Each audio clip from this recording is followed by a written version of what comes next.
Hello friends, రెగ్యులర్గా నా videos చూడాలంటే సబ్స్క్రైబ్ అని చేయండి. పక్కన బెల్ బటన్ కూడా క్లిక్ అని చేయడం ద్వారా మిస్ కాకుండా చూస్తారు. హలో ఇర్వన్, ఆంధ్రప్రదేశ్లో డిఎల్ఈడి 2019-20 బ్యాచ్ యొక్క కన్నకోట విద్యార్థులకు ఫస్ట్ ఇయర్ ఫలితాలు అనేవి అందుబాటులోకి అయితే రావడం జరిగింది.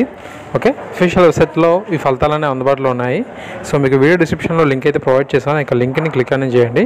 క్లిక్ చేసి మీ యొక్క హాల్ టికెట్ నెంబర్ని ఎంటర్ చేయండి. ఓకే, ఎంటర్ చేసి సబ్మిట్ చేసినట్లయితే ఫలితాలను పొందేందుకు అవకాశం అయితే ఉంటుంది. సో డిస్క్రిప్షన్లో లింక్ ఇచ్చాను, ఆ యొక్క లింక్ని ఒకసారి చూడండి. Okay, thanks for watching this video.